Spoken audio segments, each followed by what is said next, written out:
I really don't think of myself as a very organized person, period. I think a truth is a truth very often until you organize it. And then it becomes a lie very often, because the organization becomes more important than the truth that we're attempting to teach.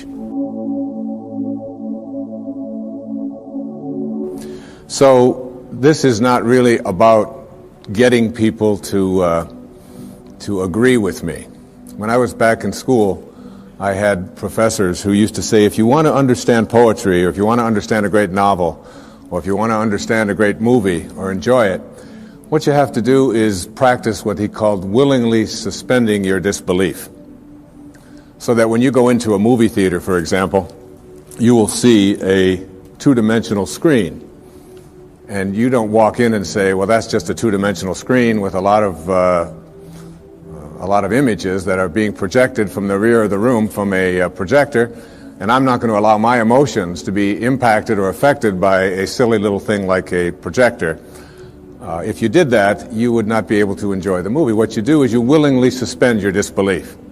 You just let go of any of your doubts, and you just allow yourself to be entertained for a couple of hours. And you say, like, all right, Nicolas Cage can exchange faces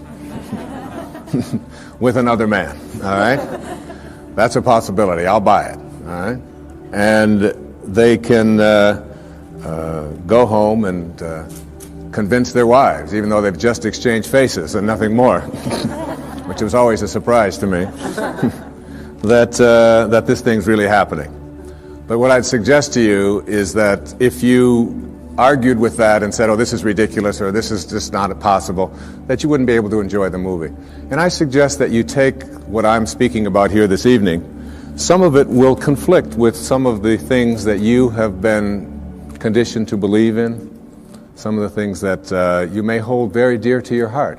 And I'm not here to challenge them. I'm not here to get you to change your point of view. I'm not here to get you to join some organization that I think will get you to be more enlightened.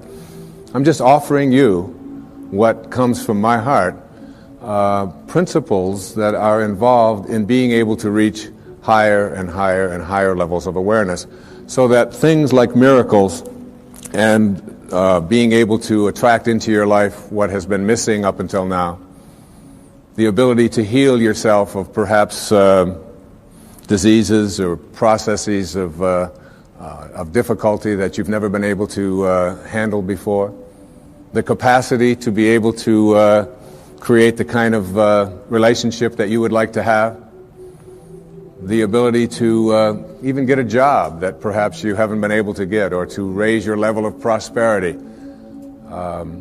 whatever it might be, to sell your home if you've been having difficulty doing that. That there is an energy in the universe. There is something that is in each and every one of us. And it's also in the universe. And you are connected to it in a way that is often perceived to be aloof from us, because it's invisible, because it's in the world of what we call spirit, the world that is not material. And I would like to suggest that you suspend your disbelief, allow yourself to know that you're not a human being here having a spiritual experience, but that is the other way around. That you're a spiritual being having a human experience. And the quality of your human experience is really much more dependent upon how you use this invisible intelligence and how you connect to this energy. And once you have an awareness that you can never be separate from it, that you and it, and whatever you call it, it doesn't matter. It doesn't matter if you call it God, if you call it divine presence, if you call it soul, if you call it spirit, if you call it consciousness, if you call it Christ consciousness, you can call it Buddha consciousness, you can call it Louise, you can call it Edna, you can call it Ralph. Alan Watts once said that you can't get wet from the word water. It isn't the word that allows you to experience water. And whatever it is that you call it is something that is distinct from what it is. When I was walking in here this evening on these beautiful grounds, I saw some people looking at the flowers and the different plants that were growing. And as they were looking at them, there was one person who was obviously an expert, a botanist of some kind, and he was trying to explain to each one of the people what the name was, the technical name for each one of the flowers. And I was watching that and thinking, it doesn't matter what you call it. Can't you enjoy? Look at that thing. It's orange, and it just came out of nowhere. There's something very profound about enjoying it and being there with it, rather than being obsessed with labeling it. There was a very famous Danish theologian. His name was Søren Kierkegaard. He once said that once you label me, you negate me. Once you place a label on me and put me into a compartment or a category of some kind, I must then become what it is that you have labeled me to be. So that we want to be able to live our lives and to practice principles of higher awareness without being so consumed with what I call ordinary human awareness. And ordinary human awareness is just the recognition or the belief system that I am a human being. Maybe I'm having a spiritual experience, I'm not quite sure. But higher human awareness, what is sometimes in the East called Siddhi awareness. In the West it's been called higher consciousness or Christ consciousness. There's many names for it. But when you get beyond just knowing yourself as this body and this personality and this thing that you inhabit, and begin to realize that who you are is that which was never born and can never die. When you recognize your eternal self. And that's what this program is really about. It's really about recognizing the power, the energy, the capacity to be able to do what it says in some of the most holy books that you've ever read, that even the least among you can do all that I have done and even greater things. And that's not just empty words from Holy Scriptures. That's a very powerful lesson that each and every one of us can practice and live every day. What I'd like to suggest to you, and what this program is really about, is that there are higher levels of awareness that are available to us. A level of awareness that allows us to do things like, and it may sound a bit strange, but to manage the coincidences of our lives. To be able to place our attention on what it is that we would like to create for ourselves in our lives. To literally have the power to know that if I think about it, and I keep it there, and I keep that picture firm within me, that there is an energy, a source, a capacity within me that is in the universe, and that is also in me. And that I can use this energy, that I can manage it. There are many ways to get the things that we want for ourselves in our lives. But basically, it all begins with how we choose to think. As you think, so shall you be. 7 little words that I think are perhaps the most important things that we can learn and master in our lives.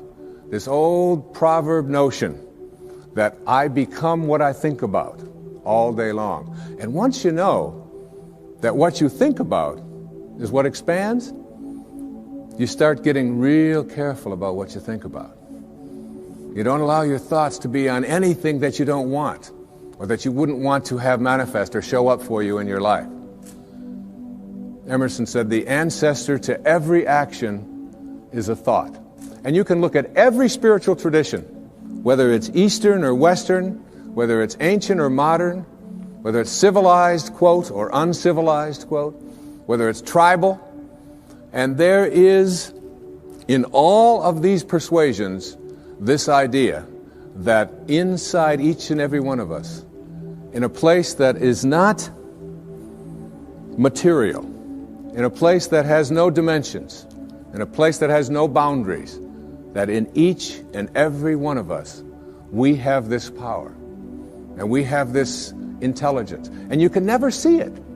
I've often said that when you die, if you're going to die, and 5 minutes before you're ready to leave, they weigh your body, and let's say it weighs, let's pick a good number, 150 pounds, all right?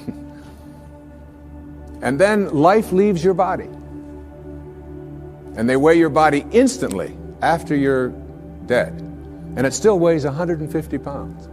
So that your body weighs the same, alive or dead before it begins to deteriorate. And if that's the case, then your life, this thing that leaves your body and your body still weighs the same, is weightless.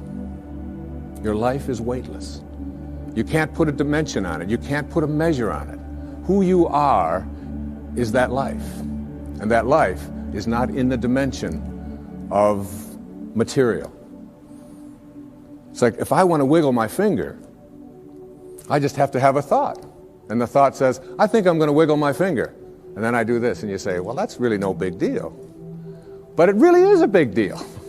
Because there's something invisible in here that says, I'm going to wiggle my finger. I've never seen that.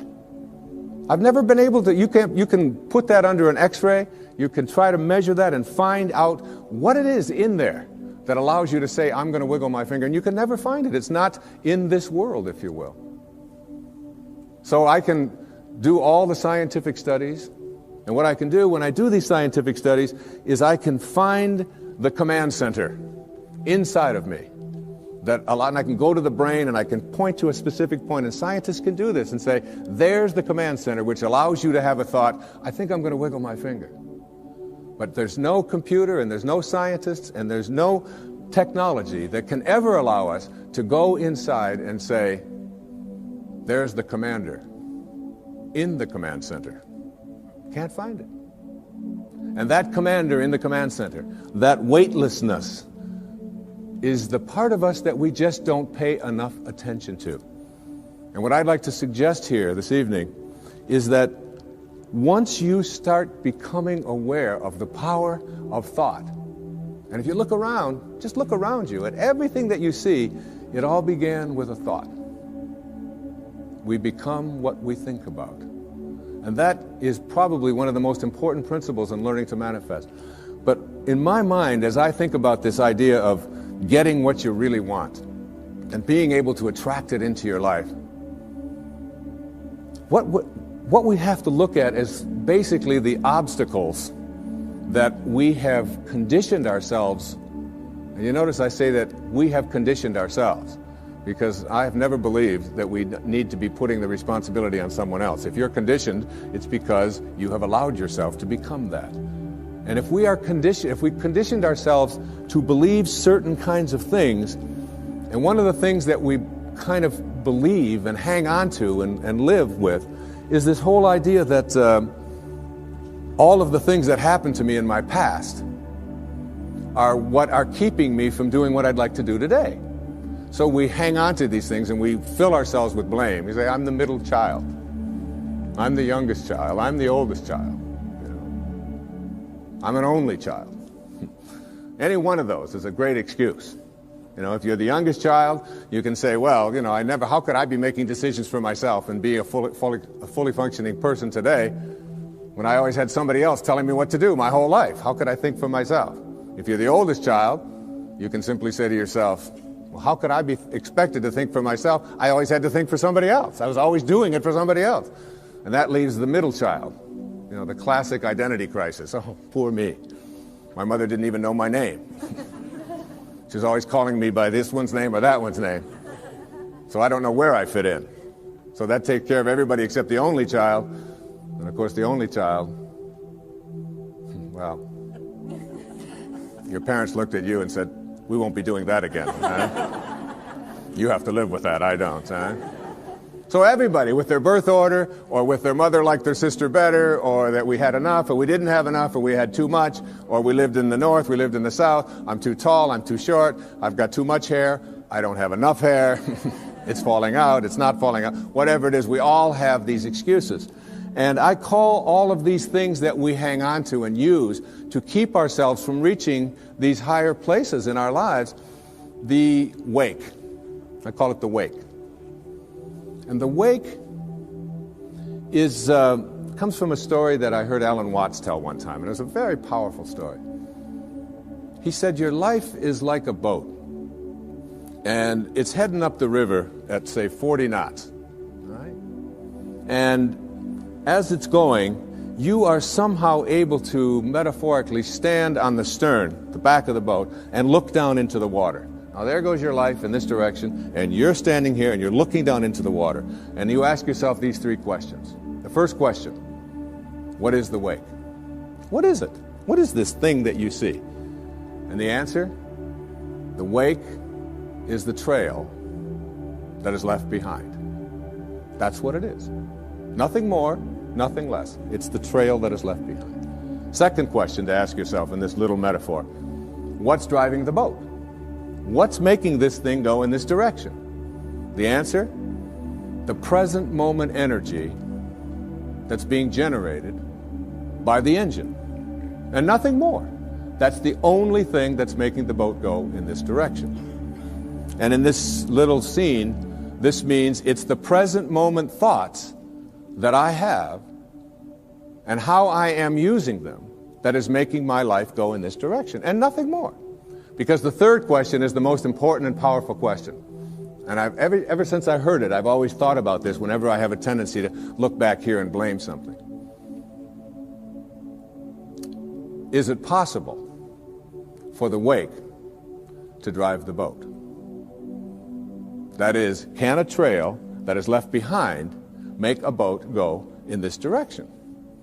And of course the answer to that is no, it can't. It's just a trail that is left behind. And in that trail, there are an enormous number of things, and every one of us has a wake.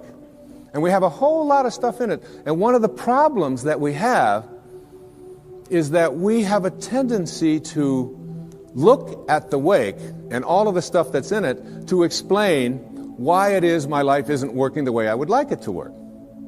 So that you can take a look at the experiences of your life